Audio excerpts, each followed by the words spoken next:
अगर हमने ट्रांसपेरेंसी लानी है, अगर we are going to stop the theft, leakage, corruption, the only way to do it is by reducing the human intervention in everything that we do in FBR. So that's our attempt that before we get to end of September, we get this one done. On the debt service side, that is the single largest expense item. पहली बात तो ये है कि government को अपना fiscal discipline लाना है. Fiscal discipline आएगा, borrowing कम होगी, debt servicing कम होगी. So it starts with us. बिस्मिल्लाहिर्रहमानिर्रहीम, अस्सलाम वालेकुम नाज़रीन। आज 28 मई है और मुल्क भर में यौम तकबीर मनाया जा रहा है। 27 साल पहले आज ही के दिन चागी के संगलाख पहाड़ों ने वो नज़ारा देखा जो सदियों तक तारीख में सुनहरी हरूफ से लिखा जाता रहेगा। पाकिस्तान ने भारत के 5 धमाकों के मुकाबले में 6 एटमी धमाके करके न सिर्फ दुश्मन का गुरूर खाक में मिला दिया, बल्कि दुनिया पर वाज़ेह कर दिया कि हम एक जिंदा और पाइंदा कौम है। आज ही के दिन पाकिस्तान सिर्फ एक जोहरी ताकत ही नहीं बना, बल्कि मुस्लिम उम्मा की पहली एटमी क़ुव्वत और दुनिया का 7वां बड़ा जोहरी मुल्क बनकर उभरा। आज कराची से खैबर तक, गिलगित से गवादर तक पूरी कौम यौम तकबीर को मिली जोश और जज्बे से मना रही है। सियासी और अस्करी क़यादत की जानिब से मुल्क की खुद मुख्तारी और सालमियत के तहफ़्फ़ुज़ का अज़्म दोहराया जा रहा है। नाज़रीन, अब अपने पहले टॉपिक की तरफ बढ़ेंगे। आज हम बात कर रहे हैं सबसे पहले बजट के हवाले से। बजट की तैयारियां अरूज पर हैं। हुकूमत ईद उल अज़हा के बाद 10 जून को बजट पेश करने जा रही है, मगर इससे पहले IMF का बड़ा चैलेंज दरपेश है। मालियाती इदारे की जानिब से डू मोर का मुतालबा सामने आ रहा है। ज़राई आमदनी, रियल एस्टेट, पेट्रोलियम मसनूआत, बिजली और गैस पर मज़ीद टैक्स लगाने के लिए दबाव डाला जा रहा है। IMF ने तनख्वाहदार तबके को रिलीफ देने पर भी मशरूत रजामंदी जाहिर की है और ये वाज़ेह किया है कि अगर तनख्वाहदार तबके पर टैक्स का बोझ कम करना है तो फिर पेंशनर्स के ऊपर टैक्स लगाना पड़ेगा। IMF की जानिब से मुल्क में महंगाई की औसत शरह 5.6% रहने की पेशगोई की जा रही है, जो ज़मीनी हक़ाइक़ से मुताबिकत नहीं रखती, क्योंकि जिस तरह की सख्त तजावीज़ सामने आ रही हैं उसका असर बराह रास्त अवाम की जेबों पर पड़ेगा। तो दूसरी तरफ साबिक प्राइम मिनिस्टर और नून लीग के सदर नवाज शरीफ ने यह मुतालबा किया कि मुआशी हालात बेहतर हो गए हैं, अवाम को मुश्किलात में नहीं देख सकते, बजट में हर सूरत अवाम को रिलीफ दिया जाए। इसी तमाम सूरत हाल से मुतालिक आज का सवाल होगा। पैनल में आज शामिल हैं आमिर इलियास राना साहब, फैसल हुसैन साहब, नवीद हुसैन साहब, खालिद कुयूम साहब और मोहम्मद इलियास साहब। आप सबका जी शुक्रिया। नवीद साहब, आपसे आगाज़ कर रही हूँ, चूँकि अब आप किस तरह से देखते हैं कि क्या हुकूमत IMF के दबाव के बावजूद एक अवामी बजट पेश कर सकती है, कर सकेगी, या हमेशा की तरह कुर्बानी का बकरा आम आदमी ही बनेगा? देखिए दुआ, मेरे ख्याल में अवामी बजट यही बात होती है। हमारी सक्सेसिव गवर्नमेंट जो इससे पहले भी हम IMF के प्रोग्राम में गए हैं, वो मैंने इसी प्रोग्राम में बारहा पहले भी ये बात कही है कि जब IMF के प्रोग्राम में जाते हैं तो हमें साल 1.5 साल जो है हमें बड़ी स्टेबिलिटी नज़र आती है इकोनॉमी में, मईशत में। हमें सारे माइक्रो इकनॉमिक इंडिकेटर जो हैं वो बेहतरी की तरफ जाते हुए दिखाई देते हैं। लेकिन उसके बाद जो है असल सिचुएशन उसके बाद स्टार्ट होती है जब गवर्नमेंट जो है वो ग्रोथ की तरफ जाती है और जब गवर्नमेंट जो है वो इतना कॉन्फिडेंस ले लेती है कि उसने आवाम को रिलीफ देना है। देखिए, आपकी इकोनॉमी में बेसिकली स्ट्रक्चरल फ्लॉज हैं, उन्हीं स्ट्रक्चरल फ्लॉज का बारहा जिक्र किया गया, बारहा माहिरीन इक़्तिसादियात की तरफ से उसकी तरफ इशारा किया गया, साफ़ियों की तरफ से उसकी तरफ इशारा किया गया। हम उस तरफ जो है वो जाने में हमारे लिए प्रॉब्लम होते हैं। अभी भी अगर आप देखें, सैलरीड क्लास जो है वो सबसे ज़्यादा टैक्स देने वाली, आप इसी माली साल के पहले 10 माह को देखें तो उसमें तकरीबन सैलरीड क्लास ने कोई 450 अरब रुपए के करीब जो है वो टैक्स दिया है। लेकिन उसके अगेंस्ट अगर आप रिटेलर को देखें कि रिटेलर का कंट्रीब्यूशन क्या है, तो रिटेलर से जो है वो टैक्स जो है वो वसूली नहीं हुई। इसी तरह से गवर्नमेंट ने पिछले इसी माली साल में जून में जब ताजर दोस्त स्कीम अनाउंस की, बड़े फैनफेयर से कहा गया कि जी 50 अरब रुपए जो है वो इकट्ठे किए जाएंगे ताजरों से। लेकिन इकट्ठा क्या किया गया? मेरे ख्याल में कोई 4 मिलियन के करीब रुपए इकट्ठे किए गए और ये भी बताया गया IMF को। तो सैलरीड क्लास के ऊपर भी अभी भी IMF ने जो कंडीशन रखी है, ये गवर्नमेंट नो डाउट चाहती है कि वो रिलीफ दे आवाम को। अगेन जैसे मैंने कहा कि वो इतना कॉन्फिडेंस शायद आ गया है कि स्टेबिलिटी, इकोनॉमिक स्टेबिलिटी आ गई है और लोगों को जो है रिलीफ सैलरीड क्लास को देना चाहिए। लेकिन वहां पे IMF की तरफ से ये बात आती है कि जी आपने अगर रिलीफ देना है तो वो दूसरे मेयर्स लेके आए। वो जो हाई एंड पेंशनर्स हैं उनके ऊपर जो है आप उनके ऊपर टैक्स लगाएं और वहाँ से जो पैसा है वो आप जो है वो सैलरीड क्लास को वहाँ से रिलीफ दें। अभी जो है 6 से 10% की बात की जा रही है कि सैलरीड क्लास को रिलीफ दिया जाएगा, लेकिन उसके ऊपर भी क्योंकि हमारी इन्फ्लेशन जो है वो काफ़ी काबू में रही, इसी वजह से 6 से 10% की बात की जा रही है, जो कि अगेन फाइनल अभी तक नहीं है। फिर IMF जो है वो आपको जो आपका रियल स्टेट सेक्टर है वो बिल्कुल खड़ा हो गया, वो स्टैग्नेट हो गया, उसमें जो है कोई भी ये पूरा हमने 1 साल देखा उसमें कोई भी एक्टिविटी आपको नज़र नहीं आ रही। वहाँ पे गवर्नमेंट जो है वो कुछ इंसेंटिव देना चाह रही है, कुछ रिलीफ देना चाह रही है, लेकिन अगेन वहाँ से IMF की तरफ से पुशबैक आ रहा है उसके ऊपर। फिर पेंशनर, हाई एंड पेंशनर की बात कर रहे हैं, यानी वो लोग जिनकी पेंशन जो है वो मेरे ख्याल में हमारी तनख्वाहों के डबल जो है वो होगी, लेकिन उनकी तरफ गवर्नमेंट जा नहीं रही क्योंकि वो एक पॉलिटिकली जो है वो एक अनपॉपुलर डिसीजन होगा। सही।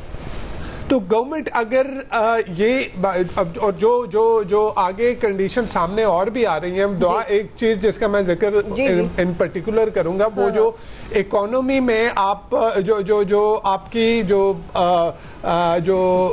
कस्टम ड्यूटीज हैं उनको इकोनॉमी को ओपन करने की जो बात की जा रही है, तो ये एक बड़ा मेरे ख्याल में लोकल इंडस्ट्री के लिए एक बड़ी डेंजरस चीज हो गई। और इसके ऊपर इंडस्ट्रीज की मिनिस्ट्री ने मेरे ख्याल में गवर्नमेंट को वार्न भी किया है कि तकरीबन 15 ऐसे सेक्टर्स हैं जिससे जो है वो वहाँ पे वो इफेक्ट होंगे। आप इंपोर्ट्स जो हैं उनको अलाउ करेंगे जब आप अपनी ड्यूटीज को कम करेंगे, तो वो जो आपका लोकल, और मुझे इस बात की भी समझ नहीं आ रही कि देखें इस वक्त अमेरिका में ट्रंप जो है वो लोकल इंडस्ट्री को प्रोटेक्ट करने के लिए वो टैरिफ्स बढ़ा रहा है, उसने सारी दुनिया के साथ एक टैरिफ की जंग छेड़ रखी है। लेकिन यहाँ पे हमारे पास IMF हमें कह रहा है कि जी आप टोटली ओपन करें अपनी इकोनॉमी को, आप ग्रेजुअली 5 साल में जो है वो आपके जो ड्यूटीज हैं उनको, इंपोर्ट ड्यूटीज को आप नीचे लेके आए, तो उससे आपकी लोकल इंडस्ट्री को क्या, देखिए ना सिर्फ ये कि आपकी लोकल इंडस्ट्री जो है वो इफेक्ट होगी, बल्कि उससे एसोसिएटेड जो जॉब्स हैं उनके ऊपर कट लगेगा, और आपकी वो जो एक्सपोर्ट की चीजें जो वो प्रोड्यूस करती हैं उससे जो हमें फॉरेन एक्सचेंज आता है वो इफेक्ट होगा। तो ओवरऑल मुझे नहीं लगता कि गवर्नमेंट जो है वो इस पोजीशन में है, या मैं ये दूसरे अल्फाज में ये कहना चाहूंगा कि गवर्नमेंट को अभी जो है, ऑल्दो कि ये कड़वी गोली है, ये कड़वी बात मैं करने जा रहा हूं, लेकिन गवर्नमेंट को अपनी जो इतना कॉन्फिडेंस में नहीं आना चाहिए कि अभी आपने स्टेबिलिटी अचीव की है, नो डाउट एक मिनी मिरेकल अचीव किया है, तो कंसोलिडेशन की जो फेज है उसकी तरफ जाना चाहिए और पॉपुलर डिसीजन जो है वो नहीं लेने चाहिए। जी आमिर साहब। देखें, पहले तो पूरी कौम को आज यौम तकबीर मुबारक, और मेरे हिसाब में तो सवाल भी आज यही होना चाहिए था पहला, जो कि दिन बनता है कि हम जो अभी इंडिया से जंग जीते हैं उसके पीछे वो फोर्स मौजूद है जो हमारे पास एटमी कुव्वत की सूरत में मौजूद थी। 27 साल पहले आज के दिन जब हम अनाउंस कर रहे थे इस्लामाबाद में, तो इस वक्त खैर जश्न था, हम यहीं पे मौजूद थे और लोग खुशी के मारे, और सारे कराची में, लाहौर में, पेशावर में, कहीं पे भी कोई जगह नहीं थी, पूरे पाकिस्तान में लोग खुश थे कि हम जो एक परेशानी में आए थे कि पता नहीं एटमी धमाके हो रहे हैं, नहीं हो रहे हैं, और इंडिया ने कर दिए हैं। ये बिल्कुल ऐसे ही हुआ था कि उससे कुछ अरसा पहले एक साउंड बैरियर इस्लामाबाद में हुआ कि जनाब एक धमाके की आवाज़ आई, और डॉक्टर कदीर मरहूम अल्लाह बख्शे उनको, उन्होंने बयान दिया कि हमारे पास इससे बहुत कुछ आगे है, और फिर लोगों को इत्मीनान हुआ कि हमारे पास वाकई सब कुछ है। ये ऐसी बात नहीं है, मतलब उस वक्त मरहूम डॉक्टर शेर अफगन वफाकी वजीर थे, उस धमाके पर उन्होंने कहा मेरी कार लड़खड़ाई है, मैंने लोगों से पूछा जल्जला है, तो उन्होंने कहा नहीं, वो साउंड बैरियर की आवाज़ थी, वो इंडिया ने कारनामा दिखाया था। तो लोगों को कुव्वत दिखाई जाती है, बताया जाता है। फिर नवाज शरीफ ने वो मुश्किल तरीन फैसला किया जिसमें एटमी धमाका हमने किया, वो हमारे ऊपर पाबंदियां भी लगी, और उन्होंने ये फैसला भी इसी बुनियाद पर किया था कि अगर सिर्फ पाबंदियां ही हैं तो ये कौम सह लेगी, कि हमें अपना जो नेशनल सिक्योरिटी है उसको सबसे पहले तहफ़्फ़ुज़ करना है, बाकी चीज़ें हम कर लेंगे। जैसे मरहूम भुट्टो ने कहा था हम घास खा लेंगे लेकिन एटम बम बनाएंगे। तो इस कौम ने पूरी तरह इस पूरे प्रोग्राम प्रोग्राम की आबियारी की है। तो आज जब हम इस पे आ गए हैं कि जी पेंशन है, ज़ाहिर है उसमें हमारी गलतियां हैं ना। यहाँ पे कभी कोई फौजी हुक्मरान कोई ड्रामा लगा के बैठ जाता था, कभी कुछ, कभी अमेरिका के पैसों के सारे चलते थे और जैसे ही पैसे गए सारे के सारे यहाँ पे इंस्टीट्यूशन ही गायब थे, कोई काम ही नहीं था। यही भुगता ना हमने इस सारे टाइम के अंदर। लेकिन अगर कुछ बनाया तो वो था हमारा दिफा, जिसने आज भी हमें इस काबिल रखा अल्हम्दुलिल्लाह कि इंडिया को 5 गुना बड़े अपने मुल्क को हमने उसके मुकाबले में इतनी बड़ी फोर्स को हमने शिकस्त दी। अब हम जहाँ खड़े हुए हैं, कुर्बानियाँ तो बेचारा अवाम हमेशा से ही देता है। वो जो कह रहे थे ना नवीद साहब, उनके शायद फिक्रा वैसे निकला कि एक अनपॉपुलर डिसीजन होगा पॉलिटिकल कि अगर वो हाई अचीवर पेंशन्स को टैक्स लगाएंगे, और उन्होंने साथ अपनी मिसाल दी। माशाल्लाह बहुत सारे लोग ये समझते हैं कि पता नहीं कितनी तनख्वाहें हैं, तो ऐसे पेंशनर्स को तो ढूंढ के लाएंगे ना तो पता नहीं सैकड़ों भी मुश्किल निकलेंगे। ज़रूर लगना चाहिए उन पर टैक्स। जैसे हम कहते हैं ना जी सिगरेट है, कोई ऐसी चीज़ें हैं जो लोगों को ख़राब कर रही हैं, उन पर टैक्स लगाएं, लेकिन उतना लगाएं कि इंडस्ट्री आपकी चले। जैसे वो ड्यूटी की बात की कि हमारे यहाँ अब ज़ाहिर है IMF बजट बनवा रहा है, आपको कर्जे दे रहा है, लोगों से मांगे तांगे हुए हमने ज़रे मुबादला रखे हैं, तो वो शराइत आयद करते हैं ताकि उनके मुल्कों में जहाँ से ये कर्जे हम ले रहे हैं उनकी चीज़ें यहाँ पे बड़े आराम से बगैर ड्यूटी के आ जाएं, एंटी डंपिंग ड्यूटी ना लगे, टैरिफ ना लगे। और ट्रंप की उन्होंने वाज़ेह मिसाल दे दी, लेकिन ट्रंप को इस सब के बावजूद मुँह की खानी पड़ रही है। तकरीबन रिवाइज कर रहे हैं वो सारे टैरिफ्स को जो वो समझ रहे थे कि वो दबा लेंगे। हर चीज़ का एक सिस्टम होता है। अब हमारे यहाँ भी एक तरफ हम जंग लड़ रहे हैं, उसके वसाइल जो हमने लड़ लिए उसके भी देने हैं और आइंदा की तैयारी के लिए भी देने हैं। इस कौम नहीं देने हैं ना, यहीं से आम लोग देंगे, चाहे खास लोग देंगे, सब देंगे। हाँ, लेकिन जो असल इशू है IMF के साथ मुज़ाकरात का, अब औरंगजेब साहब जो हैं तो वो टोबा टेक्सिंग ज़िले के, लेकिन वो नेशनलिटी भी दूसरी ले गए थे, वापस पाकिस्तान में आ गए, फैमिली भी यहीं की है, सब कुछ है। मेरी बड़ी इस पे दफ़ा वजारत ख़जाना में हुकाम से बात हुई। मैं कहा ये बताओ यार, ये हमारी तनख्वाह के पीछे जो तुम पढ़ते हो, मैं हर दफ़ा बात करता हूँ, तुम्हें नहीं शर्म आती कि जाके उनसे कहो कि कोई तरीके वो बताओ जहाँ पे हम तनख्वाहदार तबके से घर से निचोड़ लेते हैं पैसे। तो वो उन्होंने कहा कि ये हर हुकूमत का इशू है, और वो ये इशू है कि ये ताजरों से टैक्स वसूल नहीं करते। नतीजतन ये सारी चीजें इधर उधर से ला के इन्हीं को पकड़ लिया जाता है जो पहले से टैक्स नेट में मौजूद है। और हर गवर्नमेंट और हर अपोजिशन एक ही पोजीशन पे खड़ी होती है। हुकूमत कहती है ताजरों से टैक्स लेना है, अपोजिशन कहती है तुम इन ताजरों से लेके दिखाओ। इलियास साहब इस मामले में बड़े मास्टर हैं, इस चीज़ों की ट्रेड को, इकोनॉमी को समझते हैं। इशू यही है कि जो ज़रूरी काम करने का है ना, वो ये है कि आप जो भी करें इन पे एक फिक्स टैक्स लाजमी लगाएं। जनरल मुशर्रफ लगे रहे, मरहूम उनके साथ जनरल जमशेद गुलजार कियानी थे, इसी शहर अपारा में वो फार्म टैक्स के बांटने आए और ताजरों ने नहीं मानी।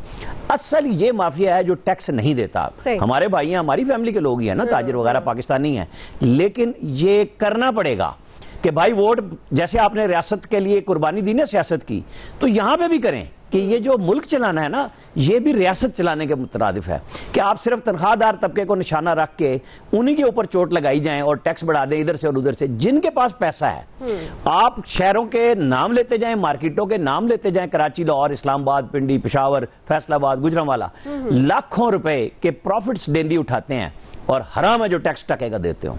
ये है असल मसला। बोरियों में पैसे भर के ले जाते हैं लेकिन टैक्स नहीं देते। इनको पकड़ना चाहिए, इनको पकड़ना चाहिए। फैसल साहब देखिए, जो टैक्स की बात है ना, ये अब वही वाली बात आ रही है कि जिस पे जोर चल रहा है आप उसी से जो है ना वो टैक्स ले रहे हैं। इस मुल्क में तनख्वाहदार आदमी तो आपकी उसकी गर्दन जो है ना वो आपके जूते के नीचे आ चुकी है, तो आप उसको जो है वो दबाए चले जा रहे हैं। लेकिन जो आपके काबू में नहीं आ रहा उस पर आपने जो है वो आंखें बंद की हुई हैं। मतलब इस मुल्क के अंदर आप जो है, जो पैसे वाला आदमी है वो जो है वो डायरेक्ट टैक्स देने को तैयार नहीं है। इनडायरेक्ट देता होगा, इनडायरेक्ट तो तनख्वाहदार भी दे रहा है, डायरेक्ट भी दे रहा है, इनडायरेक्ट भी दे रहा है। लेकिन जो पैसे वाला आदमी है, जो कारोबारी आदमी है, वो टैक्स देने को तैयार नहीं है और पूरी रियासती मशीनरी उसके आगे बेबस है। अच्छा, कारोबारी आदमी में जो अरबपति है वो भी, और जो छोटी सी एक दुकान चला रहा है वो भी, वो दोनों जो है वो टैक्स नहीं दे रहे। क्यों नहीं दे रहे? कि पाकिस्तान में इन लोगों से टैक्स लेने का कोई मैकेनिज्म नहीं है। अच्छा, आज की दुनिया में टैक्स के निज़ाम में जो है पाकिस्तान में साइंस एंड टेक्नोलॉजी का इतना इस्तेमाल नहीं हो रहा। अगर हो रहा है तो उसका उन्होंने तोड़ निकाला हुआ है। जैसे होटलों में इन्होंने जो है ना सॉफ्टवेयर लगा दिए कि भाई ये आप जो बिल होगा वो इस सॉफ्टवेयर के थ्रू बनेगा। होटल वालों ने क्या किया हुआ है कि दो कंप्यूटर चला रहे हैं। एक ऐसा कंप्यूटर चला रहे हैं कि जिसमें जो है वो सॉफ्टवेयर नहीं है, और एक वो चला रहे हैं कि 2 घंटे वो चलाते हैं, 6 घंटे वो चलाते हैं। वो उससे उन्होंने अपने आप का जो है ना बचाव किया हुआ है। आप यकीन करें, मैं आपको एक वाकया बताऊं कि एक बहुत बड़े शोरूम के मालिक हैं, उन्होंने बताया कि मैंने उससे पूछा आप कितना टैक्स देते हैं, और उनकी आमदनी करोड़ों में होगी महीने की। उन्होंने बोला कि मैं सालाना 4,000 टैक्स देता हूँ। मैंने बोला कैसे? कहने लगे शोरूम जो है वो मेरी बेगम के नाम है, और मैंने अपने वो टैक्स रिटर्न में जो है ना वो है ही नहीं, उसका एनटीएन नहीं है। मैंने अपने आप को ना एज ए ब्रोकर जो है ना इंदराज करवाया। जो मेरे अकाउंट में ट्रांजैक्शन हो रही है करोड़ों रुपए महीने की, मैं तो ब्रोकर हूँ, तो उस लिहाज से यहाँ से पैसे आते हैं आगे चले जाते हैं, मैं तो ब्रोकरी करने का रहता हूँ। साल के मेरे 20-25 हज़ार रुपए का टैक्स बनता है, मैं दे देता हूँ। तो लोगों ने ऑल्टरनेट तरीके ईजाद किए हुए हैं टैक्स चोरी के, और हुकूमत जो है उसमें नाकाम है। वो तो भाई तो हमें तो माफ करो ना यार, हमारा क्या कसूर है अगर हमारी जो गर्दन फंस गई। और ये तो फिर इन निजी कंपनियों के जो मालकान है या जो तनख्वाहदार कंपनी जहाँ से मुलाजमीन है उनके मालकान को चाहिए भाई इनको जो है ना वो आप कैश पे तनख्वाह दो। भाई क्यों हमें जो आप उससे तनख्वाह देते हो, आप कैश पे तनख्वाह दें, खुदाई कसम हमसे टैक्स लेके दिखा दें, हम भी नहीं देंगे। और भाई जब अरबपति आदमी टैक्स नहीं दे रहा तो आप तनख्वाहदार से क्यों टैक्स लेते हो? ये तो कोई इंसाफ की बात नहीं है ना। ये तो उनको टारगेट पूरे करने हैं तो आपने तनख्वाहदार पे लगा दिया। अच्छा फिर कोई नया सेक्टर जनरेट नहीं करते कहीं ऐसा? आप बताए ना इस पूरे अरसे में इतना IMF की पॉलिसियाँ, इतना शोर, इतना शराबा, कोई एक सेक्टर बता दें जहाँ पे उन्होंने जो है ना अपनी रिकवरी को बेहतर किया हो। हंगामा इतनी मची हुई है, एक सेक्टर को हुकूमत बता दे इस सेक्टर को जो है बढ़िया किया। ये नया सेक्टर हमने खोला, जो सेक्टर खुले हुए थे वहाँ तनासुब गिरा ही होगा, बड़ा नहीं होगा। सही। एक अजीब बात है, तनासुब कहाँ बढ़ रहा है? नौकरी वाले का बढ़ाए चले जा रहे हैं। अभी भी ये एक सोचा है, अगर किसी नौकरी पेशा आदमी की सैलरी कम है उसको अगर कम करेंगे तो किसी का ज्यादा लगा देंगे, उसका किसी का जो है ना वो बढ़ा देंगे, तो फर्क क्या पड़ेगा? बात यही है यार, नौकरी पेशा लोगों पे रहम करो जो जिनकी आमदनी मखसूस होती है, और जो लामहदूद इनकी आमदनी है उनसे कोई पूछने वाला नहीं स्कूल के अंदर। बिल्कुल सही है, बिल्कुल। क्विकली नाज़रीन ब्रेक ले लेते हैं, ब्रेक से वापस आते हैं। इसी सवाल पे इलियास साहब और खालिद क़य्यूम साहब का टेक लेंगे हमारे साथ। जी वेलकम बैक नाज़रीन। इलियास साहब, अब IMF का दबाव भी है, प्रेशर है हुकूमत पर, तो क्या अवामी बजट बना सकेगी? IMF का प्रेशर यही है। IMF क्या कहता है? IMF कहता है कि रेवेन्यू जनरेट करें। रेवेन्यू जनरेट करने के लिए क्या मुल्क के लिए जो है, जो आपका जो टैक्स सिस्टम है उसको GDP के जो रेशो है इस वक्त 10% है, इसको बढ़ाया जाए दूसरे ममालिक में 14-15%, ताकि जो टैक्स नेट में जो चीज़ें हैं वो लेके आई जाएं। अब ये गवर्नमेंट का था कि सैलरीड क्लास को रिलीफ दिया जाए। कितना रिलीफ दे देंगे? 2%, 3%, या जो टैक्स की स्लैब है 1 लाख, 1.25 लाख तक कर देंगे। इसमें गवर्नमेंट क्या चाह रही? गवर्नमेंट 12 लाख तक वो चाह रही कि छोड़ दिया जाए टैक्स पर, लेकिन गवर्नमेंट को इसमें क्या होगा? सारी सैलरी यहाँ जनरेट यहाँ पेट्रोलियम लेवी से, यहाँ इनसे सैलरीड क्लास से करते हैं। बाकी क्या देते हैं? वही सब कह रहे थे, बड़ी बड़ी मार्केटें हैं, कितना देती हैं? मार्केट को देखें, 1-1.5-2 अरब रुपये भी कटा। इन्होंने टर्नओवर टैक्स लगाया तब भी टैक्स नहीं दिया। ऐसा मुख्तलिफ सेक्टर्स हैं और भी हैं, डॉक्टर्स हैं जिनसे टैक्स की कंसीलमेंट हो रही है, उसको रोकना चाहिए। इनके पास टैक्स से इंटीग्रेटेड सिस्टम था जिस पर प्राइम मिनिस्टर ने आते ही कितने OSD बना दिया था ताकि जी सिस्टम को लगाया जाए, नाफज किया जाए। किधर है FBR में सिस्टम में वो टैक्स इंटीग्रेटेड सिस्टम जिसमें तमाम चीज़ों को इंटीग्रेट किया जाए, लिंक किया जाए, जाके आपकी टैक्स की कहीं कंसीलमेंट कोई अगर करता है तो फौरी तौर पर पकड़ा जाए। बैंक से, बाहर टूर से, बिजली के बिलों से, वो सबको इकट्ठा किया जाए कि उसकी इनकम कितनी है और वो टैक्स कितना देता है। तो इसमें साफ पता चल जाता है। ये बेसिकली वही आ गई कि गवर्नमेंट की विल, पॉलिटिकल विल है कि वो टैक्स को सिस्टम को किस तरह करते हैं। तो अगर ये गवर्नमेंट इधर से कर लेगी तो गवर्नमेंट को रिलीफ मिलेगा, तो गवर्नमेंट दूसरे सेक्टर में रिलीफ दे सकती है आवाम को वो। और इसके लिए गवर्नमेंट को ये दूसरी चीज़ों को भी करना पड़ेगा अपने, जैसे वो फिजिकल डिसिप्लिन लाना पड़ेगा, जैसे है आपकी एक्सपोर्ट बढ़ाए, रेमिटेंस आपकी बढ़े।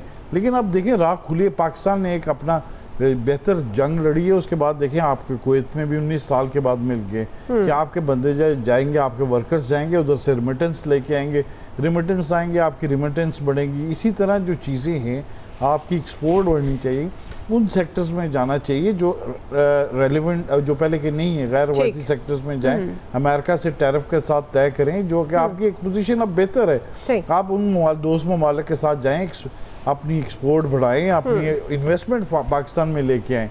तो पाकिस्तान में इन्वेस्टमेंट लेके गए तब आपकी इकोनॉमी स्टेबल करेगी, आपकी अपनी ग्रोथ बढ़ाए इंडस्ट्री की। तो तब ये चीज़ें जो होगी एक चीज़ के साथ नहीं है कि टैक्स रेवेन्यू जब तक गवर्नमेंट रिलीफ नहीं देगी, कुछ इस तरह नहीं करेगी, मेजर्स अडॉप्ट करने पड़ेंगे, तब जाके रिलीफ दिए जाएंगे। इसके लिए यही है सबसे पहले कि आप फॉरेन इन्वेस्टमेंट इस तरह की चीजें लेके लोगों को रोजगार दें और रिलीफ दें। सही जी, खालिद क़य्यूम साहब। देखिए, IMF 14,000 अरब रुपए के टैक्स का बड़ा हदफ जो है वो हुकूमत को दे रही है अगले माली साल के लिए। लेकिन जो रवा माली साल है इसमें जो बजट जो टैक्सों की वसूली का हदफ था उसमें भी पहले 10 माह में 830 अरब रुपए का शॉर्टफॉल है।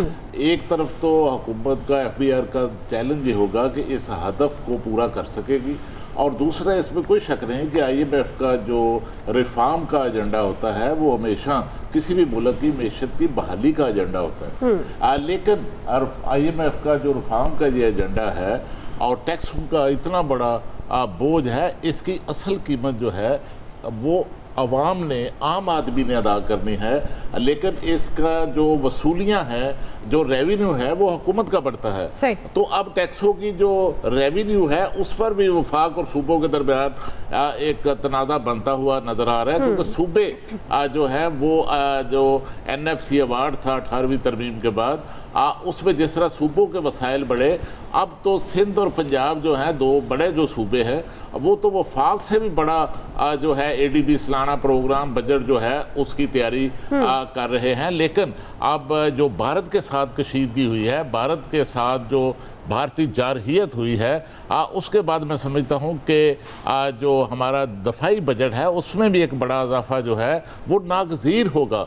और इसमें भी जो है तजवीज़ दी जा रही है कि वफाक के साथ साथ इस बजट में, दफाई बजट में इजाफे के लिए सूबे जो है वो भी कुछ जो है इस हवाले से कंट्रीब्यूट करें। और इसमें हुकूमत की एक कोशिश ज़रूर है कि किसी तरह जो है तनख्वाहदार जो तबका है उसको कुछ रिलीफ देने की कोशिश की जाए, और हमारे वज़ीर ख़जाना दावा भी कर रहे हैं। लेकिन अब देखना यह है कि चंद रोज़ बाद जब बजट आएगा तो उसमें पता चलेगा कि आम आदमी को और तनख्वाहदार तबके को क्या रिलीफ दिया गया है। एक और शोबा जो ज़राअत का शोबा है उस पर भी टैक्स लगाने की बात हो रही है। वो ये शोबा पहले ही जो है इस वक्त दबाव का शिकार है। मैं समझता हूँ कि किसानों को जो है बजट में रिलीफ देने की जरूरत। ठीक है जी, बिल्कुल क्विकली नाज़रीन ब्रेक लेते हैं। वो छोटे को पैसे रिलीफ दिया हुआ है, ये तो मजे कर रहे हैं सारे। पाकिस्तान से मुतल्लिक अफगानिस्तान के रवैये में तब्दीली कितनी इंपॉर्टेंट है, इस पर हम बात करते हैं ब्रेक के बाद।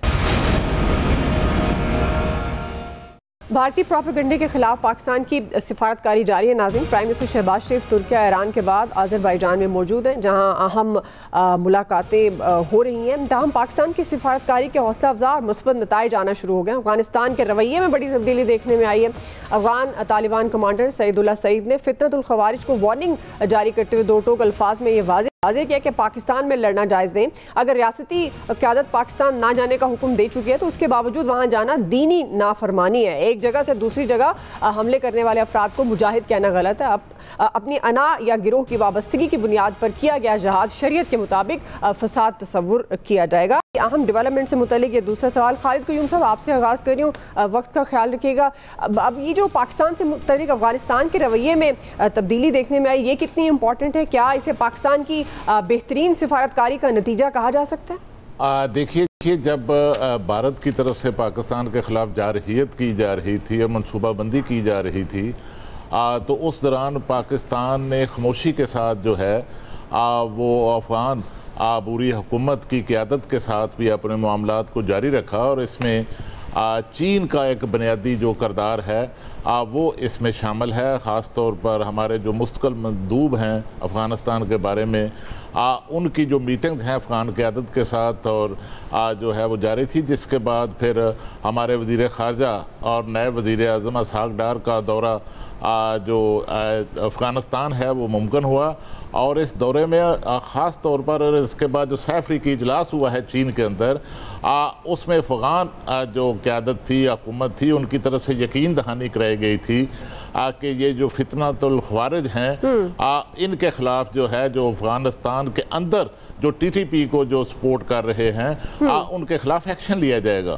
तो उसके बाद फिर जो है हमने देखा कि चंद रोज़ पहले इस हवाले से क्रैकडाउन जो है वो अफ़गानिस्तान के अंदर हुआ। और आपने ये भी देखा होगा कि पिछले कुछ अरसे से KP के अंदर ख़ास तौर पर जो दहशत गर्दी के वाक़यात हैं उनमें एक नुमाया कमी का रुझान। जी जी इलियास साहब, देखिए बिल्कुल जो पिछले दिन इजलास भी मीटिंग हुई तीनों अफगानिस्तान और पाकिस्तान की और चीन की, तो उसमें ये तालिबान के लिए बिल्कुल अच्छा किया उन्होंने, एक अच्छा रवैया तब्दीली आई और इस तरह ही बिल्कुल ये हमारी खारजा पॉलिसी है इसकी वजह से, और ये बिल्कुल पाकिस्तान को इसका एक बड़ा फ़ायदा हुआ। पाकिस्तान को दुनिया भर में जहाँ एक हमसाया मुल्क है जिसके बॉर्डर जो सबसे ज़्यादा लगता है, उसकी तरफ से एक होगा, वो एक इत्मीनान होगा कि यहाँ से अब जो भारत की जानब से जो मिल के प्रॉक्सी वार जो करवाई जाती थी उसमें रोकथाम आएगी, क्योंकि अब गवर्नमेंट जो है उधर के अमीर की जानब से जो हुक्मनामा जारी हुआ है उसके मुताबिक फिर जो है कि उधर से वो करने के लिए अब उनको पता चलेगा कि अगर उनका होता तो पाकिस्तान के लिए पहले जैसा वो रवैया नहीं होगा,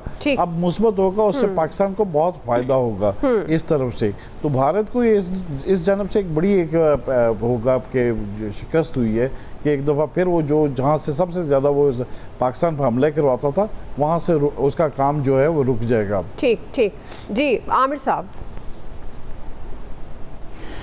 देखें ये इतने सीधे नहीं थे, टेढ़ी खीर थी बड़ी। जंग के दौरान आपको याद होगा 60, 70 और 80 हमने ये दहशतगर्द मार के और उनकी तस्वीरें जारी की थी जो टीटीपी के आ रहे थे। नवंबर में पक्तिया में हमने इनके 3 कैंप उड़ाए, हमारे ड्रोन ने इनका 18 घंटे चेज किया, चेक किया और एक वक्त में उड़ाए। ये सारे के सारे कंधार शिफ्ट हुए। ये अब जब इनकी पिटाइयां शुरू हुई फिर कुछ और बात हुई, फिर अल्हम्दुलिल्लाह हमें जीत हुई। उसमें इंडिया ने कोशिश की कि तालिबान को एंगेज करे, वहां पे फिर चाइना पाकिस्तान दोनों मिल गए और तालिबान को भी समझ आ गई कि ये काम इस तरह चल नहीं सकता कि आप इंडिया के दूर बैठ के, जब आपके पास रसद भी ना पहुंचे, पाकिस्तान ने तो फिर रास्ता कोई नहीं ना देना था किसी किस्म का भी। अभी तो हमने तजारत अब बंद किया ना जब इंडिया ने बंद की, तो ये बिल्कुल क्लियर हो गया बीजिंग में बिठा के अगर आपको सी पैक का हिस्सा भी दिया जा रहा है, मईशत मिलेगी, कारोबार मिलेगा, जो लोग यहाँ से जा रहे हैं उनके पास कौन सा रोजगार है, तो उनको भी समझ आ रही है तालिबान को भी। और पाकिस्तान ने बेहतरीन काम किया कि चाइना के साथ मिलकर इनको एंगेज कर लिया है। और टीटीपी की बहरहाल हमारी तरफ से क्लैरिटी है कि जो घुसेगा उसे मारेंगे और पीछे भी जाके मारेंगे, क्योंकि इसके अलावा इलाज बिल्कुल नहीं रहा। ये बीएलए और टीटीपी दोनों की दोनों हिंदुस्तान यानी इंडिया की वो मुक्तिबानी है जो पाकिस्तान के अंदर ऑपरेट कर रही हैं। इसीलिए वो जो है मोदी साहब बैठ के वहां पे तकरीरें करते हैं, इंशाल्लाह ताला इनकी तसल्ली होनी है। ये एक अच्छा स्टाइल किया पाकिस्तान ने कि एंगेज भी करो और मारो भी। सही फैसल साहब, देखिए ये जो पाकिस्तान और भारत की जो मुख्तसर तरीन जंग थी ना, इस जंग ने इस खित्ते के हालात को और यहाँ के जो हुकूमतें हैं उनकी सोच को ना बहुत तब्दील किया है। इस जंग से पहले इसी अफगानिस्तान की पॉलिसी बिल्कुल मुख्तलिफ थी, आज इस अफगानिस्तान की पॉलिसी जो है वो बिल्कुल मुख्तलिफ है। जबकि इस तालिबान की हुकूमत को पाकिस्तान ने शायद दुनिया में सबसे पहले वेलकम किया होगा, खुशी का तालिबान के आने का पाकिस्तान में भी जश्न मनाया गया था। बहरहाल वो एक अलग बातें मनाना चाहिए था, नहीं मनाना चाहिए था, लेकिन तालिबान का रवैया पाकिस्तान के साथ, तालिबान हुकूमत का रवैया पाकिस्तान के साथ एक दुश्मन मुल्क वाला हमेशा जो है रवैया रहा। इन्होंने पाकिस्तान में दहशतगर्दी को बाकायदा वहाँ से कंट्रोल किया जाता था। अब जो तालिबान बैठे हैं तो इसलिए उन्हें हालात देख के बैठे ना, वो हमारी और आपकी मोहब्बत में तो नहीं बैठे। यहाँ वैसे तो आप इस्लाम की बात करते हैं, जहाँ पाकिस्तान की बात आती है यहाँ तो आपने कभी इस्लाम की बात नहीं की, वहाँ तो आपने अपने ताल्लुकात जो हिंदुस्तान से बेहतर करने की जो है वो कोशिश की। अभी भी अगर आप बैठे तो आप कोई मोहब्बत में नहीं बैठे, आप खौफ के आलम में बैठे और आपने देख लिया कि आपके अब भारत के साथ दोस्ती का आपको कोई फायदा नहीं होगा, नुकसान ही होगा, इसलिए जो है ना वो आप बैठे। तो पाकिस्तान को अब इस वक्त इनके साथ यही रवैया अख्तियार करना चाहिए और इन पर भी एतबार नहीं करना चाहिए, ये लोग काबिल एतबार लोग नहीं है। ठीक जी नवीद साहब। अच्छा दुआ देखिए सिग्निफिकेंट है ये जो जहाँ से ये स्टेटमेंट आ रहा है, ये सईदुल्लाह सईद हैं जो कि अफगानिस्तान में हज़रत हमज़ा मिलिट्री एकेडमी के कमांडर हैं। तो और ये जो कंदहार फैक्शन है अफगानिस्तान में, बिकॉज 2 बड़ी डिवीजन हैं अफगान तालिबान में, एक कंदहार फैक्शन है और दूसरा जो है वो हक्कानी नेटवर्क है। और हमेशा से ये हक्कानीज जो हैं इन्होंने जो है ये इनको टीटीपी को या हाफिज गुल बहादुर या बाकी जो ग्रुप्स हैं उनको इन्होंने उनकी पैटर्नेज की है।